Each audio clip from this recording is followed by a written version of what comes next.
बच्चे, हो सकता है आपको बच्चे पसंद हो सकता है आपको बच्चे बिल्कुल भी पसंद ना हो सकता है आपके खुद के बच्चे हो सकता है आपके खुद के बच्चे ना हो। गोयला भी उस स्टेज में है कि जब भी मैं किसी क्यूट बच्चे को देखता हूँ ना, मैं ये सोचता हूँ काश मैं इसका बाप होता। ये तो है, देखो मेरी पर्सनल बात है, बट पहली बार मैंने अपने हाथ में बच्चा पकड़ा और मैंने पकड़ के ये सोचा कि अगर मुझे इन्वेस्ट करना होता किसी बच्चे के लिए तो कैसे करता। वेल, आज उसी का रोड मैप देने वाले।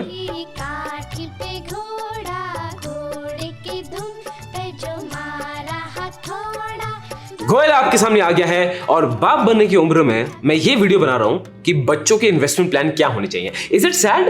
थोड़ा सा it is sad, but I will get there when I get there. अभी सीधा टॉपिक पे उतरते हैं, बट उसके पहले एक डिस्क्लेमर। जो पूरा मैं आपको एक्शन प्लान बताऊंगा, ये एक्शन प्लान किसी बच्चे के शॉर्ट टर्म गोल्स के लिए नहीं है, उनके शॉर्ट टर्म एजुकेशन के या शॉर्ट टर्म हेल्थ के लिए बिल्कुल भी नहीं है। ये उस पैसों के लिए जो आप 15-20 साल के लिए इन्वेस्ट करना चाहते हो for that child's education, marriage, whatever. ये प्लान उसके लिए है। अब जब भी कोई आदमी 15-20 साल के इन्वेस्टमेंट देख रहा है और रिस्क ज्यादा नहीं लेना चाहता, बिकॉज ऑफ कोर्स आपके बच्चे हैं तो आप ज्यादा रिस्क नहीं लेना चाहते उनके फ्यूचर पर, और लेना भी नहीं चाहिए। इसके लिए एक कॉम्बिनेशन क्या होना चाहिए? Combination should be of index and stocks. और स्टॉक्स वो वाले चाहिए जो आजकल न्यूज में है या 1-2 साल में अच्छा करने की उम्मीद है, नहीं वो नहीं। स्टॉक्स वो वाले होने चाहिए कि भाई जो ट्राइड एंड टेस्टेड है, वो कंपनीज, वो ब्रांड्स जो कहीं नहीं जाने वाली 30-40 सालों के लिए। तो आज मैं आपको इंडेक्स के बारे में बताऊंगा, उन स्पेसिफिक स्टॉक्स के बारे में बताऊंगा, और अगर आपके बच्चे नहीं है तभी भी वीडियो जरूर देखना, बिकॉज लॉन्ग टर्म इन्वेस्टमेंट आप कैसे प्लान करते हो ना, वो इस वीडियो से आपको बहुत अच्छा समझ आ जाएगा। तो अब थोड़ा डिटेल में बात करना शुरू करते हैं। एसेट एलोकेशन मैं कुछ ऐसा रखूंगा जहां पे 40% मैं इन्वेस्ट करूंगा इंडेक्स में और 60% मैं इन्वेस्ट करूंगा स्टॉक्स में। अब व्हाई इंडेक्स? इंडेक्स का मतलब क्या होता है? Investing in Sensex 30, Nifty 50, Nifty auto, Nifty IT, ये सारी इंडेक्सेस हैं। आपको पता है majority of the fund managers, 89% of the large cap mutual funds, वो भाई इंडेक्स रिटर्न बीट नहीं कर पाती हैं। 90% ऑफ द ट्रेडर्स जो बहुत सपोजली अच्छा कमा रहे हैं, वो लॉन्ग टर्म में इंडेक्स की रिटर्न बीट नहीं कर पाते हैं। तो having the index is crucial. अब सो लॉजिक लेते हैं। अब इंडेक्स में क्या है? Let's take Sensex 30, top 30 companies. अब इसमें आपके पास कॉर्पोरेट रिस्क है ही नहीं। क्यों? अगर 30 में से एक कंपनी खराब हो गई, जो प्रोबेबिलिटी है खराब हो जाएगी, even after whatever study you do, chance है वो खराब हो जाएगी, तो होगा क्या? होगा उसका सेंसेक्स में रैंक 1 है, उसका जाएगा रैंक 2 और खराब, और नीचे आएगा उसकी शेयर प्राइस, उसका जाएगा रैंक 10 और नीचे आएगी शेयर प्राइस रैंक 20, और करते करते वो सेंसेक्स से बाहर और कोई और कंपनी सेंसेक्स के अंदर। So when you are investing in index ना, आप एसेंशियली कंट्री की ग्रोथ में इन्वेस्ट कर रहे हो, और इंडिया का फ्यूचर तो हमें पता ही है भाई, इट इज रॉक सॉलिड। अगले 50 साल में इंडिया हैज द पोटेंशियल, और काफी रिपोर्ट्स बोल रही है उससे पहले ही बन जाएगी number 1 economy in the world, and index will give you the maximum benefit for it. अब बात करते हैं इंडेक्स में आपको इन्वेस्ट कैसे करना है। अब इसके 2 तरीके होते हैं, या तो you can use N index fund या फिर you can use a index ETF। Goyla क्या प्रेफर करता है? गोयला प्रेफर करता है इंडेक्स ETF। डिविडेंड्स आपको डायरेक्टली मिल जाते हैं, you can buy and sell them like shares, and main चीज इनका एक्सपेंस रेशियो बहुत कम होता है। अगर मैं SGFC का आपको एग्जांपल दूं, SGFC की निफ्टी 50 ETF का एक्सपेंस रेशियो है 0.05 और SGFC का निफ्टी 50 इंडेक्स प्लान की एक्सपेंस रेशियो है 0.20। अभी लग रहा होगा 0.15 से क्या फर्क पड़ता है, बट लॉन्ग टर्म में बहुत ज्यादा फर्क पड़ जाएगा। तो डेफिनेटली गोयला तो ETF ही प्रेफर करेगा। इंडेक्स का पार्ट आसान था, क्लियर हो गया। अब उतरते हैं स्टॉक्स पे, और इसके लिए सबसे पहली कंपनी आती है ब्रिटानिया। अब ब्रिटानिया 100 साल पुरानी कंपनी है। ये वो कंपनी का 9,000 करोड़ के ऊपर टर्नओवर है, और प्रोडक्ट्स गुड डे, मारी biscuit, Jim Jam, milk बिकीज, bourbon biscuit, मतलब ब्रिटानिया का सब कुछ आता है यार। ऑर्गेनाइज्ड ब्रेड मार्केट में Britannia is the number 1 player. और इसके ऊपर से भी आप देखना चाहोगे ना, आप देखोगे ब्रिटानिया जैसी आप ये सुनोगे, जो इसकी ब्रांड इमेज है, it will bring a smile to your face, it will bring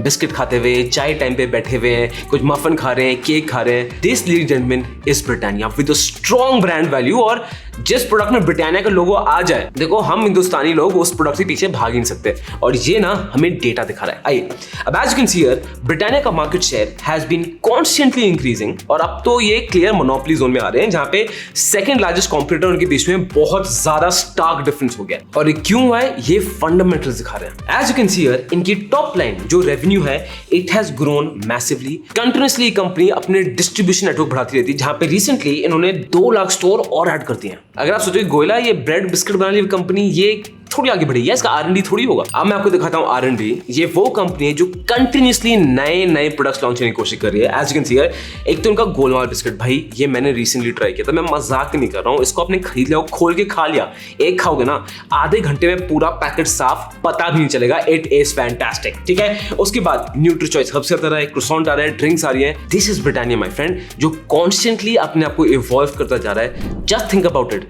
10 साल पहले ब्रिटानिया के प्रोडक्ट्स आते थे, वो क्या होते थे, कितने लिमिटेड होते थे, और अब किस रेंज में चले गए हैं। This shows how hungry this company is to grow. और फंडामेंटल्स की और बात करेंगे। आइए, सबसे पहला, ये मल्टीबैगर स्टॉक ऑलरेडी हो चुका है। इसका मतलब ये नहीं है कि दोबारा मल्टीबैगर रिटर्न्स नहीं देता, ये बहुत बड़ा मिथ है जो हम लोग के दिमाग में होता है। एंड दूसरी चीज, ये मल्टीबैगर हुआ क्यों है? ये हुआ है बिकॉज इनके margins have increased. As you can see the P&L, इनके मार्जिन्स पहले 6% थे 2012 में, अब हो गए 17% के आसपास। क्यों? बिकॉज इन्होंने अपना वेस्टेज बहुत कम किया है। ब्रिटानिया ने टेक्नोलॉजी का इतना अच्छा यूज किया compare to its peers, and that is why it's getting this results. तो जाहिर सा बात है ऑपरेटिंग प्रॉफिट भी बढ़ने, और आप देख सकते हो कि 2022 to 23 operating profits have grown massively. अब इसके और फाइनेंशियल जाते हैं। इसकी sales growth for the past 3 years is 12%, profit growth for the past 3 years is 13%, ROE is 66.6%, ROCE is 48.8%, and debt equity is only 0.85। हाँ, 0.5 से ज्यादा है। But seeing this company, seeing कि हिंदुस्तान में कंज्यूमर ग्रोथ, कंज्यूमर ईटिब्स का कितना बड़ा market है, ये बढ़ता जाएगा, ये company it's a very shining prospect to become a multibagger. और अब जाते हैं सेकंड कंपनी में, जो है टाटा कंसल्टेंसी सर्विसेज, TCS। अब कौन नहीं जानता इस कंपनी के बारे में? आईटी में लीडिंग कंपनी है हमारे देश में। ये कंपनी क्या करती है? कंसल्टिंग लेड सॉल्यूशन प्रोवाइड करती है, कॉग्निटिव पावर्ड सॉल्यूशन प्रोवाइड करती है, डिजिटल सॉल्यूशन प्रोवाइड करती है, technology, engineering services and solution provide करती है। टीसीएस, आप सबको पता है यार टीसीएस क्या करता है, तो I don't need to go into the detail of it. अब इसमें ना बहुत लोगों का एक बड़ा इंटरेस्टिंग आर्गुमेंट रहता है, गोयला भाई टीसीएस आईटी कंपनी ना, इनका ज्यादा लंबा गेम नहीं है यार, बिकॉज देख इनका कितना सारा मेजर बिजनेस आता है from Europe and America, right? वो इकोनॉमी से नीचे जा रही है तो इनका बिजनेस भी नीचे जाएगा, इनका धंधा बंद होता है। ये लॉन्ग टर्म के लिए थोड़ी कंपनी है। अगर कोई आदमी सिर्फ न्यूज को सुनता है तो हाँ उसको ऐसा लग सकता है, बट अब फैक्ट्स की बात करते हैं। जब सब प्राइम क्राइसिस थी, आईटी स्टॉक्स को सब गालियां थी कि आईटी स्टॉक्स खत्म हो गए, बर्बाद हो गए, ये हो गए। ये थी टीसीएस की हालत, ये थी इन्फोसिस, ये थी विप्रो, इन सब के स्टॉक्स की बैंड बज गई थी। यही था बेचो बेचो बेचो। अब मैं आपको दिखाता हूं इसका data. As you can see here, TCS from 2007 to 2010 has just grown in revenue. Infosys का सेम सिचुएशन है। अब ये तो रेवेन्यू है, बट क्या प्रॉफिट्स बढ़ रहे थे? आइए, ये है उसी टाइम फ्रेम का प्रॉफिट्स। आप देख सकते हो they have been consistently increasing, and same with Infosys. और उसके बाद हम देख सकते हैं ये सारी कंपनीज किस लेवल पे पहुंची हैं। आईटी एक बहुत इंपॉर्टेंट सर्विस है जो कहीं नहीं जाने वाली इन द कमिंग फ्यूचर। एक चीज जो इस टीसीएस में for the short term at least इतनी पावरफुल नहीं है कि इनके मार्जिन ही जाने। जैसे आप देखते हो कि इनका मार्जिन फ्रॉम 28% to 26% आ गया, but overall this company is super strong. This is the list of their clients. मतलब just look at this, $100 million contracts के ऊपर they have 60 clients, and majority of the payments आती भी dollar में, foreign currency में, तो उसका advantage उनको एडेड ऑन मिलता ही मिलता है। ये है इनके financials. Sales growth for the past 3 years is 12.8%, profit growth for the past 3 years is 9.26%, ROE is 46.9%, ROCE is 59.1%, और डेट इक्विटी मेरा favourite is 0.09. It is almost practically nil. और अगर आप ये सोच रहे हो गोयला यार ये कंपनीज मुझे पता ही है, तो ये कॉमन कंपनीज है, तो यही तो पॉइंट है यार। इन्वेस्टमेंट इजी है, इन्वेस्टमेंट कॉमन सेंस है। अगर आप बड़ी 5 कंपनीज में इन्वेस्ट करते हो जो आपके हिसाब से 10 साल बाद कहीं नहीं जाने वाली, प्रोबेबिलिटी क्या बोलती है? 2 खत्म हो जाएंगी, बट 3 की रिटर्न्स ऐसी तबक तो रिटर्न आएंगी ना। सर आप ये लगा के चलो, हो सकता है आपका बच्चा बड़ा होते होते ना फाइनेंशियली फ्री ही होगा। और इसको और हेल्प करने के लिए मेरे पास 2 इन्वेस्टमेंट आइडियाज और हैं। एक है फ्री, एक है पेड। जो फ्री इन्वेस्टमेंट आइडिया है वो तो है कि इस चैनल को सब्सक्राइब जरूर करना और बेल आइकॉन जरूर दबाना, बिकॉज जो आपको नॉलेज यहां से मिलेगी, the right corrective thing, it can change your child's and yours financial future completely. And second investment option जो पेड है वो है गोयला का पूरा mentorship program in stock market, जहां पे मैं और मेरी पूरी टीम आपके पीछे खड़ी होती है और 3-4 महीने लगी रहती है till the point you give us results. Month to month we check your profits, month to month we check your returns. And ये जो प्रोग्राम है ना, इतनी इजी और सिंपल भाषा में से यूट्यूब वीडियो ना, वैसे उस प्रोग्राम में आपको बहुत मजा आने वाला है। एंड उस प्रोग्राम की डिटेल्स डिस्क्रिप्शन में। तो अगर आपको लगता है कि वो आपके चाइल्ड के फ्यूचर को और बेटर कर सकता है by investing a little amount with me, then क्यों वेट कर रहे हो? हाथ पकड़ो और आ जाओ मेरे साथ मेंटरशिप जर्नी में। और अब आ जाते हैं हम स्टॉक नंबर 3 जो है HDFC bank. Now all of us know India में प्राइवेट सेक्टर बैंक्स में ये लीडिंग बैंक है, मतलब बहुत बहुत बहुत ज्यादा हाई चांसेस है कि या तो आपके या आपके किसी फ्रेंड के या किसी फैमिली मेंबर का HDFC में तो बैंक अकाउंट होगा या क्रेडिट कार्ड होगा या लोन चल रहा होगा, कुछ ना कुछ बिजनेस बैंक से चल ही रहा होगा। बैंक की थोड़ी और डिटेल में बात करें, 1994 में स्टार्ट हुआ था बैंक। मुंबई में इनका हेड ऑफिस है, रिटेल बैंकिंग में है, कॉर्पोरेट बैंकिंग में है, होलसेल बैंकिंग में है, ट्रेजरी ऑपरेशंस में है, हर एक चीज में ही है यार। रीच की मैं बात करूं तो this bank has 7,821 branches with a customer base of 83 million. This is HDFC bank for you. अब क्या लॉन्ग टर्म में उतना अच्छा करेगा? Let's understand this. अब सबसे पहले से आप नोटिस करोगे कि डेटा ये दिखा रहा है कि इस बैंक में ना एक बिजनेस शिफ्ट हुआ है। बिजनेस शिफ्ट कैसे? ये बैंक फ्रॉम रिटेल बैंकिंग अब ज्यादा फोकस कर रहा है to corporate banking. Retail banking क्या होती है? जब सैलरीड पीपल से बिजनेस आता है, उनको लोन्स देते हैं, उनको सर्विस प्रोवाइड करते हैं। ये क्या है? अच्छा है और ये सेफ है। क्यों सेफ है? Because chances of them not paying are very less, क्योंकि सैलरीड है। दूसरी तरफ होता है जहां HDFC शिफ्ट कर रहा है वो है कॉर्पोरेट बैंकिंग। अब कॉर्पोरेट बैंकिंग में ऑर्गेनाइजेशंस कम होती हैं but extremely high net worth individuals होते हैं, हाई नेटवर्थ ऑर्गेनाइजेशन होती हैं, बिजनेस के चांसेस बहुत ज्यादा होते हैं। मतलब आप लोन दोगे, सैलरी अकाउंट भी खोलते हैं, ऑब्वियसली लोन भी बढ़ा लेंगे तो आपको अच्छा खासा इंटरेस्ट मिलता है, but at the same time इनमें रिस्क बहुत ज्यादा होता है, जो फैक्ट है NPS का। अब NPS की बात करते हैं। आइए sir, even when they are focusing more on corporate banking, इनका ग्रॉस NPA इज 1.12, इनका नेट NPA इज 0.3। इंडस्ट्री में वन ऑफ द लोएस्ट है और मैं ICICI और कोटक से भी कंपेयर कर रहा हूं इसको। और बिजनेस एंड में बात करोगे तो इनका प्रॉफिट आफ्टर टैक्स कंटिन्यूअसली बढ़ता ही गया है at a rate of 21% CAGR at that scale, which is very impressive. अब किसी भी बैंक के एक बहुत इंपॉर्टेंट बिजनेस सेगमेंट होता है, बहुत प्रॉफिटेबल बिजनेस सेगमेंट होता है, वो होता है ऑफ क्रेडिट कार्ड्स। हाँ, इसलिए बैंक वाले फोन करके पीछे पड़े रहते हैं, क्रेडिट कार्ड खरीदो, क्रेडिट कार्ड खरीदो, क्रेडिट कार्ड खरीदो। खरीदे क्यों ना यार? बैंक्स ना 40% पर एनम तक का इंटरेस्ट रेट चार्ज कर लेते हैं। सो एज ए इन्वेस्टर मैं तो चाहूंगा भाई मेरे बैंक का अच्छा क्रेडिट कार्ड में मार्केट शेयर हो। वेल, HDFC का लीडिंग मार्केट शेयर है with a market share of 27% in credit cards. उसके बाद SBI कार्ड्स आते हैं 17.9%, उसके बाद है ICICI विद 17.4%। और HDFC क्रेडिट कार्ड्स का इतना ज्यादा क्रेज है, मतलब आजकल तो आप कहीं भी चले जाओ HDFC कार्ड में तो आपको डिस्काउंट मिलता ही मिलता है। उसके बाद नेट मार्जिन्स की मैं बात करूं, हाँ 4.5 से 4.1% आ गए, बट एट दिस स्केल उन्होंने काफी हेल्दी रेट में इसको मेंटेन करके रखा हुआ है। एंड रिटर्न ऑन एसेट्स भी बहुत रिसेंट और बहुत स्टेबल चल रहा है, जो लॉन्ग टर्म के लिए हमें बहुत सेंस बन सकता है। अब आते हैं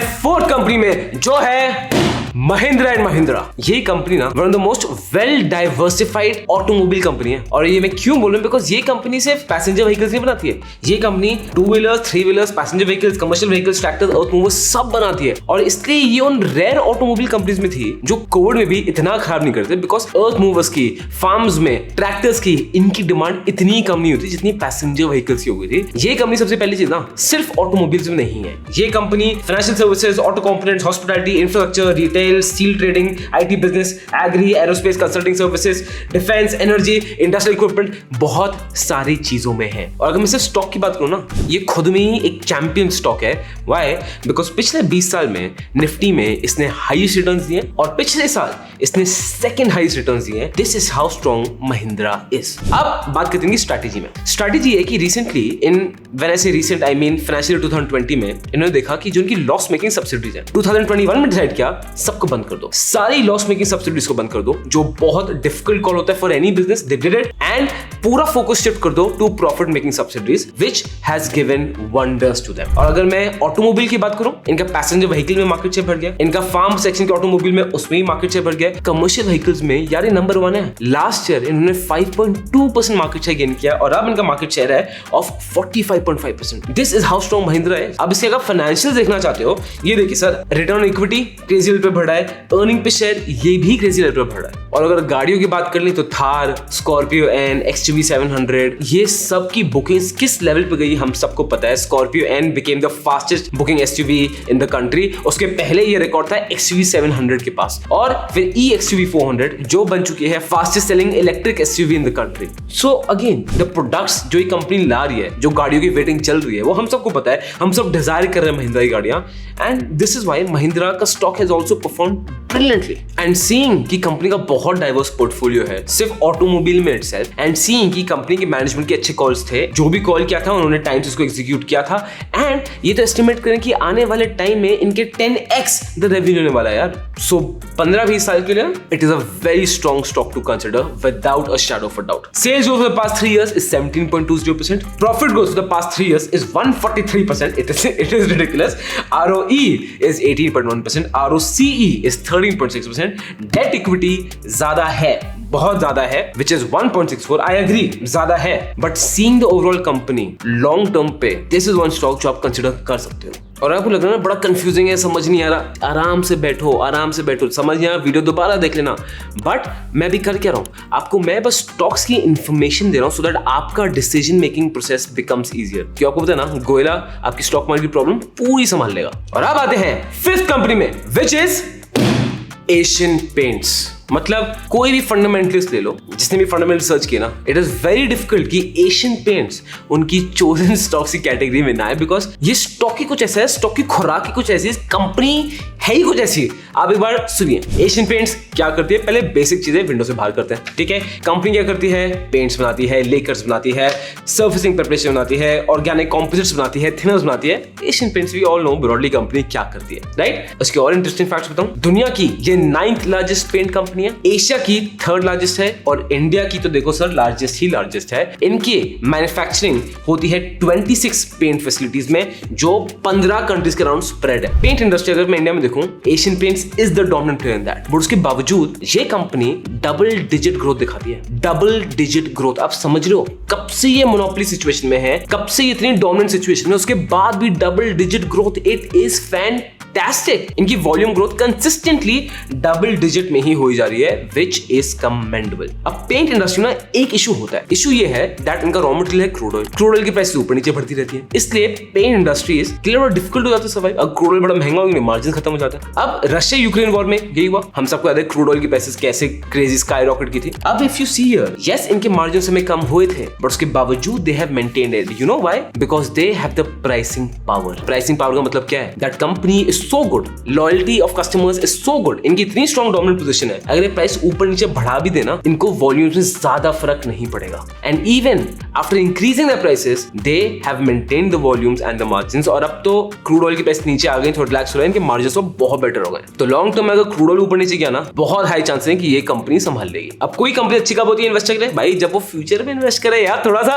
ये कंपनी 8,750 करोड़ कैपिटल एक्सपेंडिचर कर रही है टू ग्रो इटसेल्फ। आइए, 2,000 करोड़ का इन्वेस्टमेंट ग्रीनफील्ड पे है, 3,400 करोड़ का इन्वेस्टमेंट ब्राउनफील्ड पे है, बैकवर्ड इंटीग्रेशन मतलब अपने रॉ मटेरियल्स भी खुद ही बना चाह रहे हैं, 2,550 करोड़ का वहां पे इन्वेस्टमेंट है, और 800 करोड़ की ये एक्विजिशंस कर रहे हैं। और आपको इनकी स्ट्रेटेजी क्या हो रही है, they are not only wanting to be the paint company, they now want to be the IKEA of India. They want to be into home decors, they want to be into bathroom decors, ये हर चीज में आ गए हैं। और इनकी 2 brands भी आ चुके हैं। सबसे पहले है व्हाइट टीक, जो डिजाइनर लाइटिंग ऑफर करता है, जो डेकोरेटिव लाइटिंग ऑफर करता है। फिर आता है वेदरसील, जो UPVC विंडोज दे रहे हैं, जो डेकोर डोर्स दे रहे हैं, and they are in a very strong space जहां बहुत डिमांड है। And seeing the distribution network of Asian Paints, seeing the capability, इस कंपनी की खुराक देख के पता चल रहा है कि ये कंपनी इसमें फोड़ सकती है। इस कंपनी की sales growth for the past 3 years is 19.5%, profit growth is 15.40%, ROE is 27.8%, ROCE is 35.3%, and debt equity is only